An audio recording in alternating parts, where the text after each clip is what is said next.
സാറിന് എന്ത് വിഷയത്തിനെ കുറിച്ച് സംസാരിക്കുന്നത്? ഇന്ന് വർദ്ധിച്ചു വരുന്ന ചികിത്സാ ചെലവിനെ പറ്റിയാണ് ഇന്ന് ഞാൻ സംസാരിക്കാൻ ഉദ്ദേശിക്കുന്നത്. ഒരു അരനൂറ്റാണ്ട് മുമ്പ്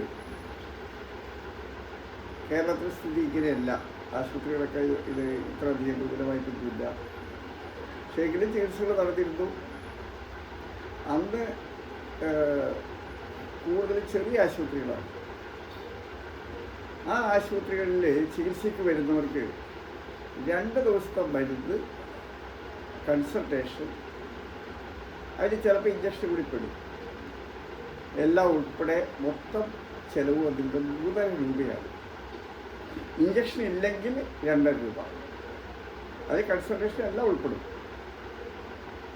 അപ്പോൾ അതിന് വേറെ വ്യത്യാസമുണ്ട്. അന്നത്തെ കൂലി ആളുകളുടെ 2,000 രൂപ അല്ലെങ്കിൽ 3 രൂപയുടെ കൂലി, അന്നത്തെ കൂലി 3,000 രൂപ അല്ലെങ്കിൽ ഇത്രമാതിരി 4 രൂപയുടെ അന്നത്തെ കൂലി.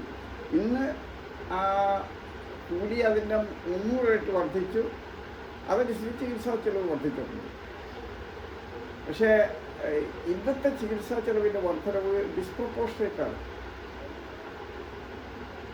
പലതും ചികിത്സാ ചെലവുമായിട്ട്, ആക്ച്വൽ ചിലവുമായിട്ട് യാതൊരു സാമ്യമില്ലാത്ത ബില്ലുകളാണ് പേഷ്യൻസിന് കിട്ടുന്നത്. ഒരുപക്ഷെ ആഗോള വ്യാപകമായിട്ട് തന്നെ ഇതൊരു ഒരു യാഥാർത്ഥ്യമാണ്. അതായത് ചികിത്സാ ചെലവ് ലോകത്തെല്ലായിടത്തും വളരെയധികം വർദ്ധിച്ചിട്ടുണ്ട്. പക്ഷെ അതൊരു എക്സ്ക്യൂസ് അല്ല. നമുക്ക് ചികിത്സാ ചെലവ് അതിനൊരു പരിധിയില്ലാതെ കയറിപ്പോയാൽ അതിനെ ഒരു നിയന്ത്രണം വയ്ക്കേണ്ടത് സർക്കാരിൻ്റെ ഒരു കടമയാണ്. ഇപ്പോൾ നമ്മുടെ ചെറിയ ആശുപത്രികളിൽ അത്യാവശ്യം ആളുകൾക്ക് താങ്ങാവുന്നൊരു ചികിത്സ ചെലവാണ് ചെറിയ ആശുപത്രികളിൽ. എന്നാൽ വലിയ ആശുപത്രികളിലേക്ക് പോകുമ്പോൾ ചികിത്സ അത് തന്നെ, യാതൊരു മാറ്റമില്ല. പക്ഷേ ചിലവ് അതിൻ്റെ 10 ഇരട്ടി വർദ്ധിക്കുന്നു. അപ്പോൾ അതിനൊരു ന്യായീകരണമില്ല. വലിയ ആശുപത്രികൾ അവരുടെ ഇൻവെസ്റ്റ്മെൻറ്റ് കൂടുതലാണ്, അവർക്ക് ചിലവുകൾ കുറച്ച് കൂടുതലാണ്. പക്ഷേ അതിനനുസരിച്ചുള്ള ബില്ലല്ല പല വലിയ ആശുപത്രികളും എടുക്കും. അപ്പോൾ അതിന് ഗവൺമെൻറ് എന്തെങ്കിലും ഒരു മാനദണ്ഡങ്ങൾ കൊണ്ടുവരുന്നില്ലെങ്കിൽ ഇത് പിടിച്ചാൽ കിട്ടാത്ത രീതിയിൽ അങ്ങ് കയറിപ്പോകും. ഇപ്പോൾ അമേരിക്കയിലെ കാര്യം പ്രസിഡന്റ് ക്ലിന്റൺ പറഞ്ഞത്, the American medical system is one of the most wasteful in the world എന്നാണ് പറഞ്ഞത്. അമേരിക്കൻ പ്രസിഡന്റാണ് പറയുന്നത്, ഓർക്കണം. അമേരിക്കൻ മെഡിക്കൽ സിസ്റ്റം, നമ്മളൊക്കെ അമേരിക്കയിലെ വലിയ ചികിത്സയ്ക്ക് വേണ്ടി നമ്മുടെ സഹാക്കളൊക്കെ അമേരിക്കയിലേക്കാണ് പോകുന്നത് ചികിത്സയ്ക്ക്. സഹാക്കളൊക്കെ അമേരിക്ക അല്ലാതെ ഇവിടുത്തെ ചികിത്സയൊന്നും അവർക്ക് പറ്റില്ല. പക്ഷെ ആ രാജ്യത്തെ ചികിത്സയെ പറ്റി ക്ലിന്റൺ പറഞ്ഞത്, the most wasteful medical system in the world എന്നാണ്. അതായത് ആ ചെലവാക്കുന്ന പൈസയിൽ അതിന് നല്ലൊരു പങ്കും അനാവശ്യമായിട്ടുള്ള ചെലവാക്കലെന്നാണ് ആ ക്ലിന്റൺ പറഞ്ഞതിൻ്റെ അർത്ഥം.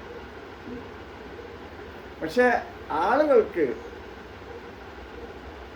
ചെലവ് കൂടിയ ചികിത്സയെ കൂടുതൽ തൃപ്തിപ്പെടും. ഇപ്പോൾ ഞാൻ എൻ്റെ വീട്ടിൽ പറഞ്ഞിട്ടുള്ളത്, എനിക്ക് എന്തെങ്കിലും ഒരു ആവശ്യത്തിന് ആശുപത്രിയിൽ അഡ്മിറ്റ് ചെയ്യുക, കഴിയുന്ന ആശുപത്രിയിൽ അഡ്മിറ്റ് ചെയ്യരുത്, വീട്ടിൽ കിടത്തിയിലധികം നോക്കേണ്ട മതി. എന്തെങ്കിലും ഒരു ആവശ്യത്തിന് അഡ്മിറ്റ് ചെയ്യേണ്ടി വന്നാൽ ധർമാശുപത്രിയിൽ ജനറൽ വാർഡിലേ എന്നെ കിടത്താൻ പാടുള്ളൂ. ധർമാശുപത്രിയിൽ പേവാർഡിൽ പോലും എന്നെ കിടത്തരുത്. ഞാൻ പേവാർഡിൽ കിടത്തി കിടക്കില്ല. അങ്ങനെയാണ് ഞാൻ പറഞ്ഞത്. ഞാനൊരു പ്രൈവറ്റ് ആശുപത്രി നടത്തുന്ന ആളാണ്, ഇപ്പോൾ പ്രൈവറ്റ് ആശുപത്രി നടത്തുന്ന. പക്ഷേ എങ്കിലും നമുക്ക് ധർമാശുപത്രിയിൽ കിട്ടുന്ന ചികിത്സ തന്നെ ഏത് പ്രൈവറ്റ് ആശുപത്രിയിൽ കിട്ടുകയുള്ളൂ സാധാരണഗതിയിൽ. ചില സ്ഥലത്ത് കുറച്ച് വ്യത്യാസങ്ങളൊക്കെ ഉണ്ടാവും. അപ്പോൾ സൗകര്യങ്ങളുണ്ടെങ്കിൽ എൻ്റെ ധർമാശുപത്രിയിൽ ഒരു ജനറൽ വാർഡിലേക്ക് കിടത്താൻ പാടുന്നത് എൻ്റെ വീട്ടുകാരോട് പറഞ്ഞു. എന്തെങ്കിലും ഒരു ആശുപത്രി, കഴിയുന്ന ആശുപത്രി കിടത്തരുത് ആവശ്യപ്പെട്ടാൽ. പക്ഷേ നമ്മളുടെ ഇവിടുത്തെ പാവപ്പെട്ടവർക്ക് ഏറ്റവും മുന്തിയ ആശുപത്രിയിൽ പോകാനാണ് കൂടുതൽ താല്പര്യം. ഏറ്റവും മുന്തിയ, കാരണം ഏറ്റവും കൂടുതൽ ബില്ല് വരുന്നിടത്ത് ഏറ്റവും മുന്തിയ ചികിത്സയാണെന്നുള്ളൊരു ധാരണ നമ്മളുടെ ആളുകളുടെ ഇടയിലുണ്ട്. ആ ധാരണ തീർത്തും തെറ്റാണ്. കൂടുതലും അത് ഈ ആശുപത്രിക്കാരും ഈ ഒരു ധാരണയെ മുതലെടുത്തിട്ടാണ് വലിയ കോർപ്പറേറ്റ് ഹോസ്പിറ്റലുകാർ നിലനിൽക്കുന്നത്. കൂടുതൽ ബില്ലിട്ട് കഴിഞ്ഞാൽ ആളുകൾ ധരിക്കുന്നത് അവിടെ വലിയ ചികിത്സ കിട്ടി, നല്ല ബുദ്ധിയ ചികിത്സ കിട്ടി എന്നുള്ളത് അതില്ല. നമ്മുടെ ചെറിയൊരു ആശുപത്രി വരുന്ന അതേ ചിലവ് തന്നെ അവിടെയും വരുള്ളൂ. പക്ഷെ ഒരു ബില്ല് 10 ഇരട്ടി കൂട്ടിയിടുന്നു മാത്രമേ. അല്ലാതെ ചികിത്സയിൽ വരുന്ന ചിലവ് കൂടിയിട്ടല്ല ബില്ല് കൂടുന്നത്. അത് നമ്മുടെ ആളുകൾക്ക് മനസ്സിലാവണില്ല. നമ്മുടെ ആളുകൾ എന്താ വെച്ചാൽ കാശുള്ളവരാണെങ്കിൽ പൈസ എല്ലാം നമുക്ക് നമ്മുടെ തടിയല്ലേ നമുക്ക് പ്രശ്നം. അപ്പം അതുകൊണ്ട് ബില്ല് കൂടിയാലും നമുക്ക് വലിയ ആശുപത്രിയിൽ തന്നെ പോവുക. അത് ശരിയല്ല. ആ ഇത് ഞാൻ പല ഉദാഹരണങ്ങളുണ്ട്, ഞാൻ പറയാം. ഇപ്പോൾ പൊതുവെ പറഞ്ഞാൽ വലിയ ആശുപത്രികളിൽ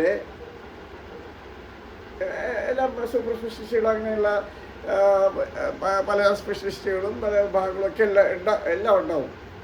പക്ഷെ അവിടെ ഒരു കുറവുള്ളത് പരിചയസമ്പത്ത് അവിടെ കുറവായിരിക്കും. ഇപ്പോൾ ഏതൊരു ഡോക്ടർമാരെയും ഒരു പോസ്റ്റ് ഗ്രാജുവേഷനും പിന്നെ ഒരു സൂപ്പർ സ്പെഷ്യാലിറ്റിക്ക് പോകുന്നതിന് മുമ്പ് ഒരു 3 വർഷമെങ്കിലും ഗ്രാമപ്രദേശങ്ങളിൽ വർക്ക് ചെയ്യുന്ന ഒരു എക്സ്പീരിയൻസ് അവർക്ക് വേണം. അത് വളരെ പ്രധാനമാണ്. അത് പക്ഷേ ഇന്നിപ്പോൾ നമ്മളുടെ വലിയ ആശുപത്രികളിലുള്ള സൂപ്പർ സ്പെഷ്യലിസ്റ്റുകൾക്ക് പലർക്കും അത് ലഭിച്ചിട്ടില്ല. അത് ലഭിക്കാത്തതിൻ്റെ ഒരു കുറവ് അവർക്കുണ്ട്. അപ്പോൾ അതുകൊണ്ട് സ്വാഭാവികമായിട്ടും അവിടെ ഈ പരിചയസമ്പത്തിൻ്റെ കുറവ് കൊണ്ട് ചികിത്സാ ചെലവ് അവിടെ കൂടുന്നുണ്ട്. ഇപ്പം ചികിത്സാ ചെലവ് കൂടുന്നതിൻ്റെ പ്രധാനപ്പെട്ട കാരണങ്ങൾ ഒന്ന് ഡോക്ടർമാരുടെ പരിചയസമ്പത്തിൻ്റെ കുറവ്. ഉദാഹരണമായിട്ട് ഇപ്പോൾ ഒരു ടോൺസിലൈറ്റിസ് ഒരു കുട്ടിക്ക് ഒരു ടോൺസിലൈറ്റിസ് അധികരിച്ചു. ആ ടോൺസിലൈറ്റിസിൻ്റെ ഏറ്റവും നല്ല മരുന്ന് പെൻസിലാണ്, അല്ല വേറെ മരുന്നുകളല്ല. അതിന് നിങ്ങൾ ഒരു ഇഞ്ചക്ഷന് 3000 രൂപ 1000 രൂപ 500 രൂപ ഒക്കെ വിലയുള്ള ഇഞ്ചക്ഷൻ വെച്ച് വിചാരിച്ച് യാതൊരു കാര്യമില്ല. അതിൻ്റെ ഏറ്റവും നല്ല മരുന്ന് പെൻസിലാണ്. പെൻസിൽ 5 രൂപ വിലയുള്ളൂ. ഇതിങ്ങനെയുള്ള ചില സംഗതികൾ നമ്മളുടെ പുതിയ ഡോക്ടർമാർക്ക് കുറച്ച് മനസ്സിലാക്കിയത് കുറച്ച് പോരായ്മയുണ്ട്. അത് നമ്മളുടെ ഇന്നത്തെ എനിക്ക് തോന്നുന്നത് മെഡിക്കൽ കോളേജുകളിലെ അധ്യാപകരുടെ തന്നെ കുറച്ചൊരു ഒരു വ്യത്യാസം കൊണ്ടാണെന്നാണ് എനിക്ക് തോന്നുന്നത്. ഞാനൊക്കെ പഠിക്കുന്ന കാലത്ത് അന്നത്തെ മെഡിക്കൽ കോളേജിലെ പ്രൊഫസർമാരൊക്കെ അതിപ്രഗത്ഭരായിട്ടുള്ള ആളുകളായിരുന്നു. അതിപ്രഗത്ഭരായിട്ടുള്ളവർ. അവരിൽ നിന്ന് നമുക്ക് വളരെ വാല്യുബിളായിട്ടുള്ള ഇൻഫർമേഷനും ഇതുമെല്ലാം നമുക്ക് കിട്ടിയിട്ടുണ്ട്. ഇന്ന് ഞാൻ പല ഡോക്ടർമാരുടെ പല സംഗതികളും ഞാൻ കേട്ടിട്ടുള്ളതിൽ അത്രയൊന്നും പോരാ. അവരുടെ മാനേജ്മെൻറ്റും അവരുടെ ഒരു കോംപ്രിഹെൻഷൻ കാര്യങ്ങൾ ധാരണയൊക്കെ പോരാന്നുള്ളത് എനിക്ക് മനസ്സിലാക്കിയിട്ടുണ്ട്. അപ്പോൾ അതൊരു കാരണമാണ്. ഡോക്ടർമാരുടെ പരിചയസമ്പത്തിൻ്റെ കുറവുകൊണ്ട് അനാവശ്യമായിട്ടുള്ള ചികിത്സകളും അനാവശ്യമായിട്ടുള്ള മെഡിസിൻസും എല്ലാം കൊടുത്ത് ചിലവ് വർദ്ധിക്കുന്ന ഒരു സാഹചര്യമുണ്ട്. ഇപ്പോൾ ഞാനൊരു ഉദാഹരണം പറഞ്ഞുതരാം. ഒരു ഡോക്ടർ എൻ്റെ പരിയായിട്ട് ഇവിടെ എൻ്റെ ആശുപത്രിയിൽ ഫിസിഷ്യനെ വേറെ കണ്ടു. ഫിസിഷ്യനെ കണ്ടു കഴിഞ്ഞപ്പോൾ ടൈഫോയിഡാണെന്ന് പറഞ്ഞു. ബ്ലഡ് ടെസ്റ്റ് ചെയ്തപ്പോൾ ടൈഫോയിഡിൻ്റെ ബ്ലഡ് ടെസ്റ്റ് പോസിറ്റീവാണ്. അപ്പോൾ ആ ഫിസിഷ്യൻ ഇപ്പോൾ പണ്ടൊക്കെ ഇതല്ല സ്ഥിതി. പണ്ടൊക്കെ പേഷ്യൻ്റ് ശരിയായിട്ട് പരിശോധിച്ചിട്ട് അവർ ഡയഗ്നോസ് ചെയ്യും ടൈഫോയിഡാണോ അല്ലേ എന്നുള്ളത്. ഇത് ആ ഇൻവെസ്റ്റിഗേഷന് മാത്രം ബേസ് ചെയ്തു, വൈരാൽ എന്ന് പറഞ്ഞാൽ ഇൻവെസ്റ്റിഗേഷന് മാത്രം ബേസ് ചെയ്തുകൊണ്ട് ഫിസിഷ്യൻ അത് ടൈഫോയിഡായിരുന്നു ഡയഗ്നോസ് ചെയ്തു. ടൈഫോയിഡുള്ള ഇഞ്ചക്ഷൻ എഴുതി വിട്ടു. ഈ ആശുപത്രിയിൽ ഈ ഇഞ്ചക്ഷൻ വയ്ക്കാനായിട്ട് ഡോക്ടർ വന്നു. ഈ ഡോക്ടർ വന്നപ്പോൾ ഈ ഡോക്ടറെ മുഖത്ത് നോക്കിയപ്പോൾ എനിക്ക് തോന്നി ടൈഫോയിഡ് അല്ലാന്ന് തോന്നി. ഞാൻ പറഞ്ഞ് ഞാനത് നോക്കട്ടെ എന്ന് ചോദിച്ചു. അത് നോക്കിക്കോളാൻ പറഞ്ഞു. ഞാൻ നോക്കിയിട്ട് ഞാൻ പറഞ്ഞത് ടൈഫോയിഡ് അല്ല, ട്യൂബർക്കുലോസ് ആണ് കിട്ടുന്നത്. അപ്പോൾ ഇൻഡസ്ട്രിയൽ ട്യൂബർക്കുലോസ് ആണെന്ന് എൻ്റെ ഉള്ളിലുള്ള ഒരു ഇത് അധികം, പക്ഷേ അത് ഞാൻ തെളിച്ച് പറഞ്ഞില്ല. പക്ഷേ ട്യൂബർക്കുലോസിസ് ആണ് എന്ന് ഞാൻ അവരോട് പറഞ്ഞു. പക്ഷെ അവർക്കത് ബോധ്യം വന്നില്ല. ഞാനൊരു ഗൈനക്കോളജിസ്റ്റാണ്, മറ്റൊരു ഫിസിഷ്യനാണ്. അപ്പോൾ പിന്നെ ഫിസിഷ്യൻ പറഞ്ഞാലേ കൂടുതൽ ശരിയാവുള്ളൂ എന്നുള്ള രീതിയിൽ അവർ ടൈഫോയിഡുള്ള ഇഞ്ചക്ഷൻ വെച്ചു. ആ ഇഞ്ചക്ഷൻ കോഴ്സ് കഴിഞ്ഞ് അവർ പോയി. അപ്പോൾ കൂടുതൽ പാരസെറ്റമോൾ കൊടുക്കുമല്ലോ. അപ്പോൾ അങ്ങനെ തൽക്കാലം പനി പറഞ്ഞ് ഇതൊക്കെ കഴിഞ്ഞ് ഇപ്പോൾ കുറച്ച് പനി പിന്നെ തുടങ്ങി. അങ്ങനെ അവർ എറണാകുളത്തുള്ള ഏറ്റവും വലിയ പ്രൈവറ്റ് ആശുപത്രിയിൽ പോയി. ആ പ്രൈവറ്റ് ആശുപത്രിയിൽ 1.5 മാസം കിടന്നു. പല പല ടെസ്റ്റുകളെല്ലാം ചെയ്തു. 1.5 മാസം കഴിഞ്ഞപ്പോൾ പറയുന്നു ഇത് ട്യൂബർക്കുലോസാണ്, ഇൻഡസ്ട്രിയൽ ട്യൂബർക്കുലോസാണ്. അപ്പം എന്താണ് ഇത് ഇത്രയും വലിയൊരു പ്രൈവറ്റ് ആശുപത്രിയിൽ ഒരു ട്യൂബർക്കുലോസ് ആണെന്ന് ഒരു പേഷ്യൻ്റ് ട്യൂബർക്കുലോസ് ആണെന്ന് ഡയഗ്നോസ് ചെയ്യാനായിട്ട് 1.5 മാസം എടുത്തു. ചിലവെന്ത് വന്നു? 15 ലക്ഷം രൂപ. ട്യൂബർക്കുലോസ് ആണെന്ന് ഡയഗ്നോസ് ചെയ്യാനായിട്ട് മാത്രം ആ വലിയ പ്രൈവറ്റ് ആശുപത്രിയിൽ അവർക്ക് ചിലവ് വന്ന് 15 ലക്ഷം രൂപ. എന്ന് മാത്രമല്ല, ഈ 1.5 മാസം കഴിഞ്ഞപ്പോൾ നടന്നു ആശുപത്രിയിലേക്ക് പോയ ഡോക്ടർ വടി കുത്തിയാണ് പിന്നെ പുറത്തേക്ക് വരുന്നത്. അപ്പം ഇതിൻ്റെ കാരണം പരിചയക്കുറവുകൊണ്ടാണ്. അതുപോലെ സത്യത്തിൽ ഇപ്പോൾ അങ്ങനെ ഇൻഡസ്ട്രിയൽ ട്യൂബർക്കുലോസ് ആണെങ്കിൽ ഞാനെന്താ ചെയ്യുക? പേഷ്യൻ്റ് ലാപ്രോസ്കോപ്പ് ചെയ്യും, ഒരു ടെസ്റ്റ് ബയോപ്സി എടുക്കും, റിപ്പോർട്ട് വരും, 2 ആഴ്ച കൊണ്ട് ട്യൂബർക്കുലോസ് റിപ്പോർട്ട് ചെയ്ത് ട്യൂബർക്കുലോസ് ട്രീറ്റ്മെൻറ്റ് സ്റ്റാർട്ട് ചെയ്യും. അതാണ് ഇത് ശരിക്കും ചെയ്യേണ്ടത്. പക്ഷേ അതല്ല, അവരിങ്ങനെ പല പല ടെസ്റ്റുകൾ ഇങ്ങനെ ചെയ്തുകൊണ്ടിരിക്കുകയാണ്. ചെയ്ത് 1.5 മാസം കഴിയുമ്പോൾ അവർക്ക് വെളിയിൽ ട്യൂബർക്കുലോസ് നടന്നത്. അപ്പോൾ അപ്പോഴത്തേക്ക് പേഷ്യൻ്റ് 15 ലക്ഷം രൂപ പോയി വടി കുത്തി നടന്ന് പുറത്തേക്ക് വരേണ്ട സ്ഥിതി വന്നു. അപ്പോൾ ഇതൊക്കെ കാണിക്കുന്നത് ആശുപത്രി വലുതാണെങ്കിലും ഡോക്ടർമാരുടെ പരിചയക്കുറവ് അതൊരു പ്രധാന കാര്യമാണ്. അതിന് ഏതൊരു ഡോക്ടറും MBBS കഴിഞ്ഞാൽ 3 വർഷമെങ്കിലും പെരിഫറിയിൽ റൂറൽ ഏരിയയിൽ വർക്ക് ചെയ്ത് ശേഷം മാത്രമേ പോസ്റ്റ് ഗ്രാജുവേഷൻ അഡ്മിഷൻ കൊടുക്കാൻ പാടുള്ളൂ. അങ്ങനെ വരുമ്പോൾ സാധാരണ ഒരു ജനറൽ പ്രാക്ടീഷണർക്ക് കിട്ടേണ്ട കുറച്ചൊരു അറിവുകളൊക്കെ അവർക്ക് കിട്ടും. അതിൻ്റെ ഒരു പോരായ്മ ഈ വലിയ കോർപ്പറേറ്റ് ഹോസ്പിറ്റലിൽ വലിയ സ്പെഷ്യാലിറ്റികൾ അതിലൊക്കെ വർക്ക് ചെയ്യുന്നവരുടെ അതിലൊരു പോരായ്മ ഉണ്ട്. അങ്ങനെ രണ്ടാമത്തെ ഒരു സംഗതി, ഇപ്പോഴത്തെ പുതിയ തലമുറ അവർക്ക് ഈ മരുന്നുകൾ ധാരാളം ഉണ്ടെന്ന്. അപ്പോൾ അതിലേത് സെലക്ട് ചെയ്യണം എന്നുള്ളതിനെ പറ്റി അവരൊരു ജുഡീഷ്യസ്നെസ് ഇല്ല പലർക്കും. പണ്ടങ്ങനെയല്ല. പണ്ട് മരുന്നുകൾ കുറവാണ്. ആൻറ്റിബയോട്ടിക്സ് എന്ന് പറഞ്ഞു കഴിഞ്ഞാൽ ഇപ്പോൾ ഒരു 1/2 നൂറ്റാണ്ട് മുമ്പ് ഒരു 8 or 10 ആൻറ്റിബയോട്ടിക്സേ ഉള്ളൂ. അപ്പോൾ അതിൽ നിന്ന് നമ്മൾ സെലക്ട് ചെയ്തെടുക്കണം. അതിൽ നിന്ന് സെലക്ട് ചെയ്തെടുക്കുമ്പോൾ ആ രോഗത്തെപ്പറ്റി വ്യക്തമായി കൃത്യമായിട്ട് നമ്മൾ മനസ്സിലാക്കണം. ഇപ്പോൾ ടൈഫോയിഡാണ്. ഇതിപ്പോൾ ടൈഫോയിഡ് ഒരു 4, 5, 6 തരം മരുന്നുകൾ കൊടുത്താൽ കുറയും. പക്ഷേ അതൊന്നല്ല, ക്ലോറാഫെനിക്കോൾ എന്ന് പറയുന്ന ഗുളിക മാത്രമേ ഉള്ളത്. പക്ഷെ അപ്പോൾ ആ ടൈഫോയിഡാണെന്ന് നമ്മൾ കൃത്യമായിട്ടൊന്ന് മനസ്സിലാക്കണം. എന്നാൽ മാത്രമേ നമ്മൾക്ക് അതിന് ചികിത്സിക്കാൻ പറ്റുള്ളൂ. അപ്പോൾ അന്ന് അങ്ങനെ ഒരു ആവശ്യം ഉണ്ടായിരുന്നു. ഇന്നിപ്പോൾ അങ്ങനെയല്ല. ഇന്ന് ഏകദേശം ഒരു ഉദ്ദേശമൊക്കെ തോന്നിക്കഴിഞ്ഞാൽ അങ്ങ് കൊടുത്തു കഴിഞ്ഞാൽ യേശു. അന്ന് 8 or 10 ആൻറ്റിബയോട്ടിക്സ് ഉണ്ടായിരുന്നു. ഇന്ന് ഏകദേശം 80-ലധികം ആൻറ്റിബയോട്ടിക്സ് ആയിട്ടുണ്ട്. അപ്പോൾ ഈ ആൻറ്റിബയോട്ടിക്സ് സെലക്ട് ചെയ്യുന്ന കാര്യത്തിൽ പലപ്പോഴും ഡോക്ടർമാരുടെ ജുഡീഷ്യസ്നെസ് പോരാ. ഇത് തന്നെയല്ല, പലപ്പോഴും അനാവശ്യമായിട്ട് കൊടുക്കുന്നുമുണ്ട്. ഉദാഹരണമായിട്ട് ഒരാൾ ചുമയും പനിയായിട്ട് വന്നു. ഈ ചുമയും പനിയായിട്ട് വരുമ്പോൾ സാധാരണഗതിയിൽ വൈറസാണ് നമ്മൾ അതിന് തുടങ്ങുന്നത്. സാധാരണഗതിയിൽ വൈറസായിരിക്കും. അപ്പോൾ കഫം ഉണ്ടാകില്ല. കഫം ഉണ്ടാകില്ല വളരെ സ്കാൻഡിയായിട്ടുള്ള വളരെ ചെറിയ അംശം കഫം ഉണ്ടാവുള്ളൂ. കുറച്ച് ദിവസം കൊണ്ട് ഈ സെക്രീഷൻസ്, നമ്മുടെ ശ്വാസകോശത്തിൽ വരുന്ന സെക്രീഷൻസിലേക്ക് ബാക്ടീരിയ കടന്നിട്ട് ബാക്ടീരിയൽ ഇൻഫെക്ഷൻ ആക്കിയിട്ട് പിന്നെ കഫം ഇളകി വരും. അപ്പോൾ ഈ സമയത്തെ ഈ ബാക്ടീരിയ വരും. അതായത് ഇത് തുടങ്ങുന്ന സമയത്ത് സാധാരണ ഒരു ബാക്ടീരിയ ഉണ്ടാവില്ല. പക്ഷേ ഡോക്ടർമാർ എന്താ ചെയ്യുക? കൂട്ടത്തിൽ ഒരു ആൻറ്റിബയോട്ടിക് ഗുളികയാണ് കൊടുക്കും. ബാക്ടീരിയക്ക് ഒരു ആൻറ്റിബയോട്ടിക് ഗുളികയാണ് കൊടുക്കും. എന്ന് വെച്ചാൽ എവിടെയെങ്കിലും ചെന്ന് കൊണ്ടോട്ടെ എന്ന്. ആ ഒരു ചികിത്സാ രീതി ശരിയല്ല. കൊടുക്കേണ്ടി വരും. ചിലപ്പോൾ ചിലർക്ക് കൊടുക്കേണ്ടി വരും, ചിലർക്ക് കൊടുക്കേണ്ടി വരില്ല. ചിലർക്ക് ആ ചുമയത് സപ്രസ് ചെയ്ത് പോയി കഴിഞ്ഞ് ആ പയ്യെ വന്ന് സപ്രസ് ചെയ്ത് പോയി കഴിഞ്ഞാൽ ആ പ്രശ്നം തീർന്നു പോകും. അവർക്ക് വേറെ ഒരു മരുന്നും ആവശ്യം വരില്ല. ഒരു കഫ് സിറപ്പ് വേണ്ടി വരും, പാരസെറ്റമോൾ ഗുളിക വേണ്ടി വരും, വേറെ ഒരു മരുന്ന് വേണ്ടി വരും. ചിലർക്കതല്ല, ഇത് കഴിഞ്ഞ് ഈ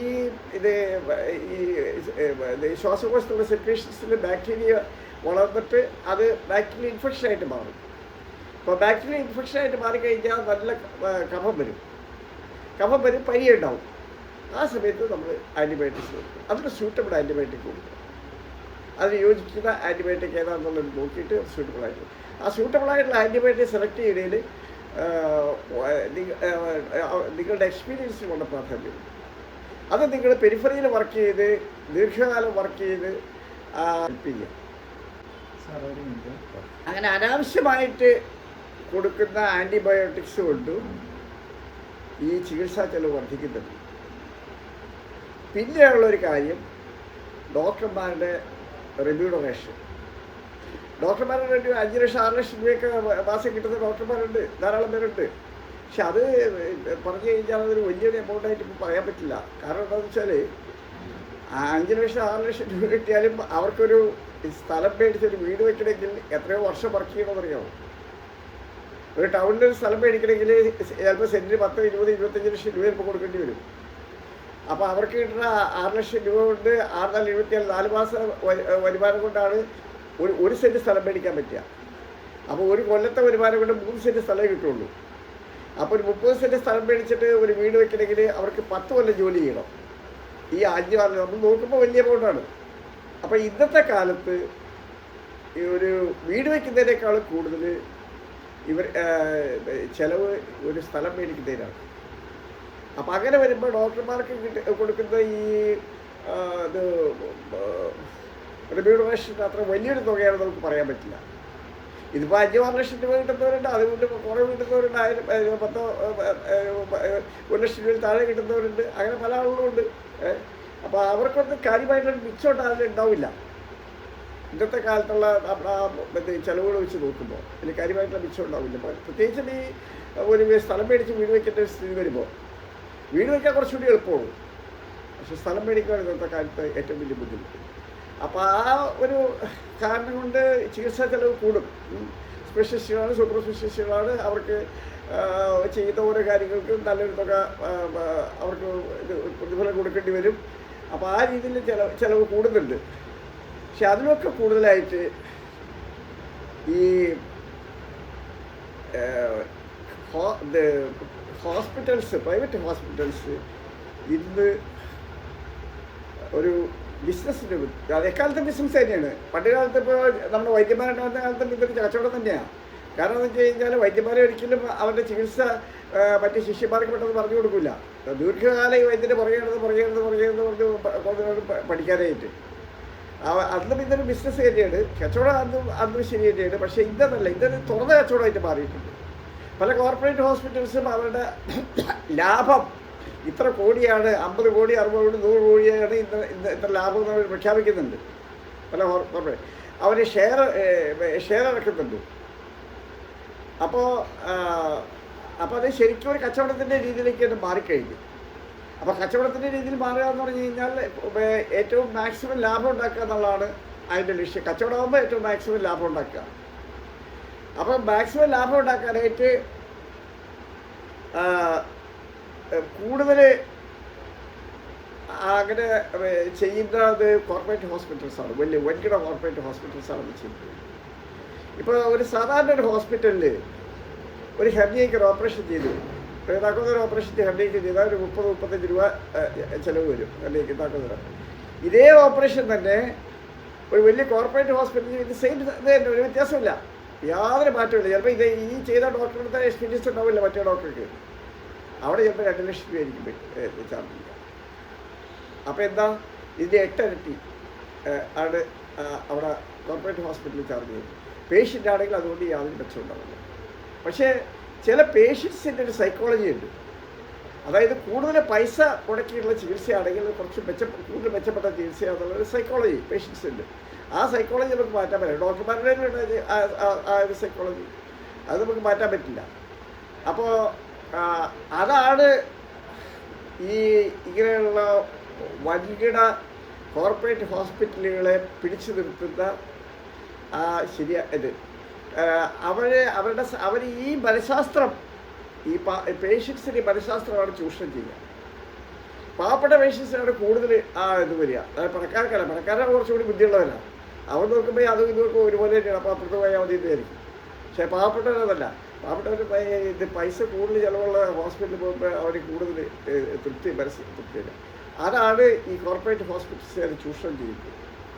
അപ്പോൾ ആ ചൂഷണത്തിന് വേറെ വശം കൂടിയുണ്ട്. ഇപ്പോൾ സപ്പോസ് നിങ്ങൾ ട്രീറ്റ്മെൻറ്റ് ഫെയിലായി, പേഷ്യൻ്റ് ഡെത്തായി, അപ്പോൾ കോർപ്പറേറ്റ് ഹോസ്പിറ്റൽസുകാർ ചെയ്യുന്ന എന്താണെന്ന് വെച്ച് കഴിഞ്ഞാൽ ബില്ല് നേരെ ഇരട്ടിയാക്കും. ഇപ്പോൾ ഈ ഹോസ്പിറ്റലിൽ തന്നെയുള്ള ഒരു നേഴ്സിൻ്റെ അടുത്ത വീട്ടിലുള്ള ഒരു കുട്ടി, 10-18 വയസ്സുള്ള കുട്ടിയാണ്, കോഴിക്കോടുള്ള വലിയ കോർപ്പറേറ്റ് ഹോസ്പിറ്റലിൽ പനിയായിട്ട് അഡ്മിറ്റ് ചെയ്തു. 1.5 മാസം കിടന്നു.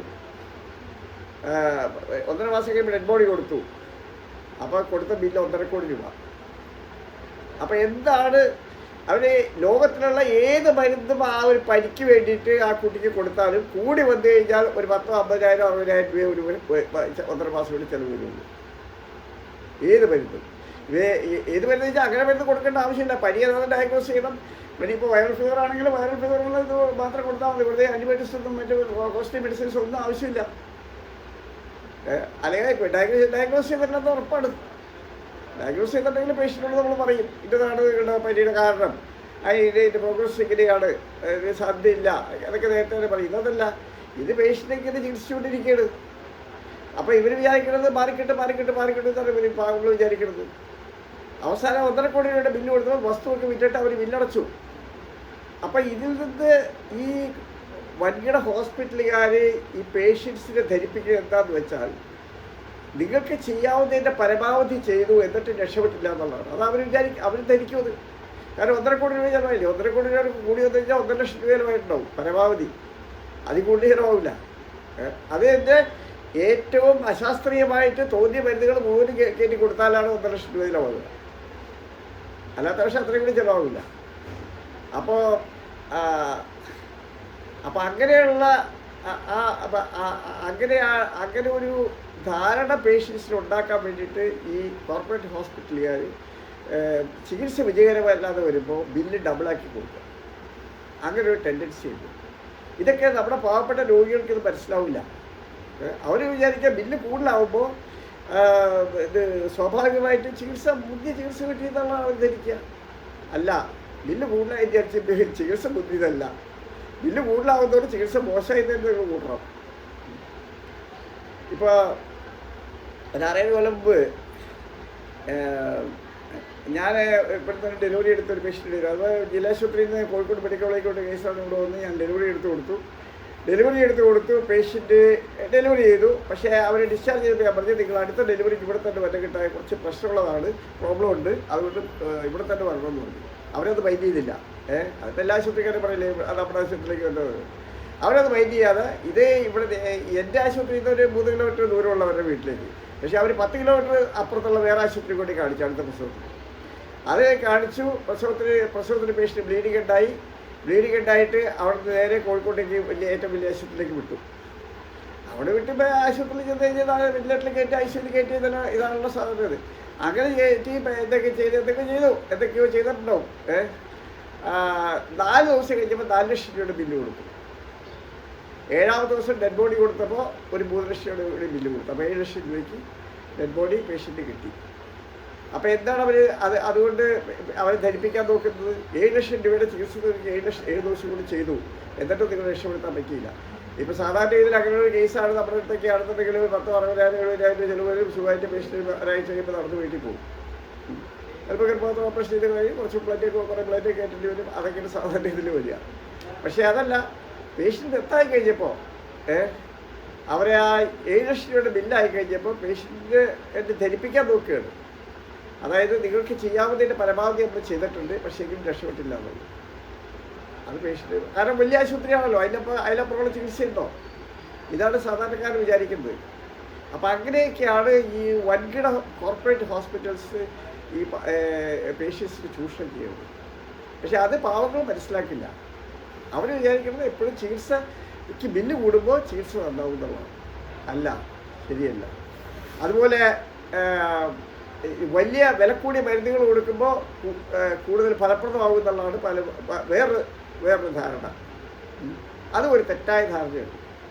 ഇപ്പോൾ കുറേ കൊല്ലങ്ങൾക്ക് മുമ്പ് എൻ്റെ വീട്ടിൽ ജോലിക്ക് വന്ന ഒരാൾ പറഞ്ഞ അയാളുടെ പെങ്ങൾക്ക് എലിപ്പനി വന്നു, 300 രൂപയുടെ ഇഞ്ചക്ഷൻ വരെ കൊടുത്തു, എന്നിട്ട് രക്ഷപ്പെട്ടില്ല എന്ന് പറഞ്ഞു. അപ്പം ഞാൻ പറഞ്ഞ് ആ 300 രൂപയുടെ ഇഞ്ചക്ഷൻ ആണ് കൊടുത്തുകൊണ്ടാണ് പേഷ്യൻ്റ് മരിച്ചത്. ആ പേഷ്യൻ്റ് കൊടുക്കേണ്ട 5 രൂപയുടെ ഇഞ്ചക്ഷൻ ആയിരുന്നു എന്ന് പറഞ്ഞു. കാരണം ആ പേഷ്യൻ്റ് കൊടുക്കേണ്ട പെൻസിൽ ഇഞ്ചക്ഷൻ 5 രൂപയല്ലേ ഉള്ളൂ. ഈ 300 രൂപയുടെ ഇഞ്ചക്ഷൻ അന്ന് സെപ്റ്റാസിൻ എന്ന് പറഞ്ഞൊരു മരുന്നുണ്ട്. ആ മരുന്ന് പുതിയ മരുന്നാണ്. അപ്പോൾ എന്താണ് ഈ ചികിത്സ ഡോക്ടർക്ക് യാതൊരു അന്തമില്ല. പെൻസിൽ കൊടുക്കേണ്ട പേഷ്യൻ്റ് സെപ്റ്റാസിൻ കൊടുത്തു. അത് വലിയ വില കൂടിയ മരുന്ന്. അതാണ് ഡോക്ടർമാരുടെ കൂടി ഒരു തെറ്റിദ്ധാരണയുണ്ട്, വില കൂടിയ മരുന്നുകൾ കൂടുതൽ ഇഫക്റ്റീവ് ആണെന്നല്ല. ഇതൊക്കെ മെഡിസിൻ ബുക്കുകൾ വായിച്ച് പഠിച്ച് ഉള്ളവർക്കൊക്കെ അറിയാവുന്ന കാര്യങ്ങളാണ്. പക്ഷേ അത് പലപ്പോഴും ആ ഒരു സാധാരണക്കാരൻ്റെ നിലവാരം പോലും പല ഡോക്ടർമാർക്കും ഇല്ല. അതുകൊണ്ടാണ് പേഷ്യൻ്റ് ഇപ്പോൾ കേരളത്തിൽ ഏകദേശം പേഷ്യൻസ് ഈ ഒരു കൊല്ലത്തിലുള്ള കഴിഞ്ഞ കൊല്ലം ഡെത്തായിട്ടുണ്ട്. ഒരൊറ്റ എലിപ്പനി പേഷ്യൻ്റ് പോലും ഡെത്താവില്ല കൃത്യമായിട്ട് ചികിത്സ കൊടുത്താൽ. പെൻസിലാണ് അതിന് കൊടുക്കേണ്ടത്. അത് ഡയഗ്നോസ് ചെയ്യണം. അതാദ്യം തന്നെ എലിപ്പനിയാണെന്ന് ഡയഗ്നോസ് ചെയ്യണം. എലിപ്പനിയാണെന്ന് ഡയഗ്നോസ് ചെയ്താൽ കൃത്യമായിട്ട് അത് കൊടുത്തു കഴിഞ്ഞാൽ ഒരൊറ്റ പേഷ്യൻ്റ് പോലും ഡെത്താവില്ല. അപ്പോൾ ഇവിടെയൊക്കെയാണ് നമ്മുടെ ഡോക്ടർമാരുടെ പരിശീലനത്തിൻ്റെയും പിന്നെ ഒരു ഒഴുക്കമട്ടിലുള്ള ചികിത്സാ രീതിയിലേക്ക് ഇത് കുറവുകൾ കാണിക്കുന്നത്. ഒറ്റ പേഷ്യൻ്റ് ഡെത്താവില്ല എലിപ്പനിയാണ്. തക്കസമയത്ത് ഡയഗ്നോസ് ചെയ്യാം. എലിപ്പനി തക്കസമയത്ത് ഡയഗ്നോസ് ചെയ്യാൻ ബുദ്ധിമുട്ടൊന്നുമില്ല. പക്ഷേ പേഷ്യൻ്റ് നമ്മൾ ക്ലോസായിട്ട് വായിച്ചുകൊണ്ടിരിക്കണം. വെറുതെ കടവാരം പാരസെറ്റമോൾ കൊടുത്ത് മരിക്ക് കൊടുത്ത് ചികിത്സിക്കരുത്. കിഡ്നി ഫെയിലിയർ വരും. പാരസെറ്റമോൾ കൊടുത്തു കഴിഞ്ഞാൽ പേഷ്യൻ്റ് അവസാനം കിഡ്നി ഫെയിലിയറിലേക്ക് പോകും എലിപ്പനിക്കാർക്ക്. അപ്പോൾ അതൊക്കെയാണ് ചികിത്സയുടെ പ്രധാനപ്പെട്ട ഭാഗങ്ങൾ. അത് നമ്മുടെ ഡോക്ടർമാർക്ക് അതിൻ്റെ ആയിട്ടുള്ള രീതിയിലുള്ള ഒരു ട്രെയിനിങ്ങും ബാക്കിയുള്ള കിട്ടിക്കഴിഞ്ഞാൽ ഇത് ഇങ്ങനെയുള്ള പ്രശ്നങ്ങളൊക്കെ ഒഴിവായി. ഇതൊക്കെ നമുക്ക് അവോയ്ഡ് ചെയ്യാവുന്ന ഡെത്താണ് ഇതൊക്കെ. അപ്പോൾ ഞാൻ പറഞ്ഞു വരുന്നത് ഇതുപോലെ കോർപ്പറേറ്റ് ഹോസ്പിറ്റലുകളിൽ പേഷ്യൻ്റ് ചികിത്സ ഇത് പരാജയപ്പെട്ട് കഴിഞ്ഞാൽ അവർ ബില്ല് കൂട്ടിയിടും. അത് ഈ പാവങ്ങളെ ധരിപ്പിക്കാനാണ്. എല്ലാം ചെയ്തു, ഇതിനപ്പുറം ഇതൊന്നും ചെയ്യാനില്ല. അപ്പോൾ അവരും സാറ്റിസ്ഫൈഡായി. കാരണം ഇതത്രയധികം ചിലവുള്ള ചികിത്സ ചെയ്തില്ല, പിന്നെ ഇതിൻ്റെ അപ്പുറം എന്താ ചെയ്യാനുള്ള അല്ലാണ്ട് പാവങ്ങൾ സാധാരണക്കാർ വിചാരിക്കുക. പിന്നെ വേറൊരു ഇതെന്ന് വെച്ച് കഴിഞ്ഞാൽ ഈ വലിയ ഹോസ്പിറ്റലുകാർ അനാവശ്യമായിട്ട് കണ്ടമാനം ICUയിലേക്കും അത് വെന്റിലേറ്ററിലും കയറ്റുന്നുണ്ട്. ഇപ്പം നമ്മുടെ എൻ്റെ ഒരു മരിച്ചുപോയി അദ്ദേഹം ചീഫ് സെക്രട്ടറി ലെവൽ വരെ വന്നാണ്. അദ്ദേഹം ജീവിച്ചിരുന്നപ്പോൾ പറഞ്ഞിട്ടുണ്ട്, എൻ്റെ ഒരു കാരണവശാലും വെന്റിലേറ്ററിൽ കയറ്റരുത്. അപ്പം അദ്ദേഹത്തിന് അറിയാം, ചീഫ് സെക്രട്ടറി IAS കാരനല്ലേ, അദ്ദേഹത്തിന് അറിയാം അതിൻ്റെ കാര്യങ്ങൾ. ഒരു കാരണവശാലും എന്ത് വന്നാലും എൻ്റെ വെന്റിലേറ്ററിൽ കയറ്റരുത് എന്ന് പറഞ്ഞിട്ടുണ്ട്. ഇപ്പം എൻ്റെ തന്നെ ഒരു അമ്മായി 84 വയസ്സുണ്ട്, സെൻട്രൽ ഹെമറേജ്, അതായത് തലച്ചോറിൽ ബ്ലീഡിങ് വന്നു ആശുപത്രിയിൽ കൊണ്ടുപോയി. അപ്പോൾ ആശുപത്രി പറഞ്ഞ് വെന്റിലേറ്ററിൽ കയറ്റണമെന്ന് പറഞ്ഞു. അപ്പോൾ എൻ്റെ സിസ്റ്ററും അത് കേട്ടപ്പോൾ അത്ര പിടിച്ചില്ല. സിസ്റ്റർ എനിക്ക് ഫോൺ വിളിച്ച് ചോദിച്ചു. അപ്പോൾ പറഞ്ഞ് വെന്റിലേറ്ററിൽ കയറ്റാം, വെന്റിലേറ്ററിൽ കയറ്റി 7 ദിവസം കിടക്കും, അല്ല വാർഡിലായിട്ട് കിടക്കണമെങ്കിൽ 3 ദിവസം കിടക്കും, ICUയിൽ കിടക്കുകയും വേണ്ടെന്ന് പറഞ്ഞു. അപ്പോൾ അങ്ങനെ അതുപോലെ എൻ്റെ വാർഡിൽ കിടത്തി 3 ദിവസം കഴിഞ്ഞപ്പോൾ ആൾ ഡെത്തായി. അപ്പോൾ ഇങ്ങനെ ഒരു ഇത് അത് ഇപ്പോൾ സാധാരണക്കാർക്ക് അറിയില്ലല്ലോ. വെന്റിലേറ്ററിൽ കയറ്റമെന്ന് പറഞ്ഞാൽ നമ്മൾ 2 കൈയും നീട്ടി അതൊക്കെ സ്വീകരിക്കുകയാണ്. പക്ഷെ അത് ഡോക്ടർമാരുടെ ഒരു മുകൾ സൈഡിൽ വെച്ച് അത് നോക്കണം. കാരണം അനാവശ്യമായിട്ട് ഈ പ്രൈവറ്റ് ആശുപത്രി, വലിയ പ്രൈവറ്റ് ആശുപത്രികളിൽ പേഷ്യൻസിന് വെന്റിലേറ്ററിൽ കയറ്റിയിട്ട് ഇത് കണ്ടമാനം ഇത് ചെലവ് വരുത്തുന്നുണ്ട്. അത് ഡോക്ടർമാർ തന്നെ അവരുടെ മനസ്സാക്ഷി അനുസരിച്ച് അതിലൊരു നിയന്ത്രണം ഏർപ്പെടുത്തേണ്ടതാണ്. ഇപ്പം ഈ വലിയ കോർപ്പറേറ്റ് ഹോസ്പിറ്റലുകളുടെ വരുമാനത്തിൻ്റെ പ്രധാന ഒരു പങ്ക് ഇതുപോലെയുള്ള കേസുകൾ, അപ്പോൾ അതായത് രക്ഷ കിട്ടാൻ സാധ്യമില്ലാത്ത കേസുകളൊക്കെ കൊണ്ടുവന്ന് ആളിനോട് അഡ്മിറ്റ് ചെയ്യും. എന്തിനാണ് അഡ്മിറ്റ് ചെയ്യുന്നത്? വലിയ ആശുപത്രിയാണ്, എവിടെ എന്തെങ്കിലും ചികിത്സ ഉണ്ടാവും, ചിലപ്പോൾ രക്ഷപ്പെട്ട് പോന്നാലോ എന്ന് വിചാരിച്ചാൽ പാവങ്ങൾ പോയി കൊണ്ട് അഡ്മിറ്റ് ചെയ്യും. ഒരു കാര്യമില്ല. വലിയ ആശുപത്രിയാണ് എന്നുള്ളത് കൊണ്ടുള്ള ഒരു ധാരണ വെച്ച് ആളുകൾ ഇവിടെ ഇങ്ങനെയുള്ള സ്ഥലങ്ങളിൽ പോയാൽ അവർ നിരാശപ്പെടുകയുള്ളൂ. കാരണം വലിയ ആശുപത്രിയാണെന്ന് വിചാരിച്ച് കെട്ടിടം വലുതായാൽ അല്ലെങ്കിൽ കുറേ എക്യുപ്മെൻറ്റ്സ് എന്ന് വിചാരിച്ച് അവിടെ ചികിത്സിക്കുന്ന ഡോക്ടർമാരുടെ പരിചയസമ്പത്താണ് ഏറ്റവും കൂടുതൽ പ്രധാനപ്പെട്ട സംഗതി. ആ പരിചയസമ്പത്ത് കുറയുന്തോറും നിങ്ങൾ എത്ര വലിയ ആശുപത്രി, എത്ര വലിയ കെട്ടിടത്തിനുള്ളിലും എത്ര വലിയ സജ്ജീകരണമുള്ള സ്ഥലത്തും പോയി കിടന്നാലും നിങ്ങൾക്ക് മെച്ചപ്പെട്ട ചികിത്സയായിരിക്കില്ല നിങ്ങൾക്ക് ലഭിക്കുക.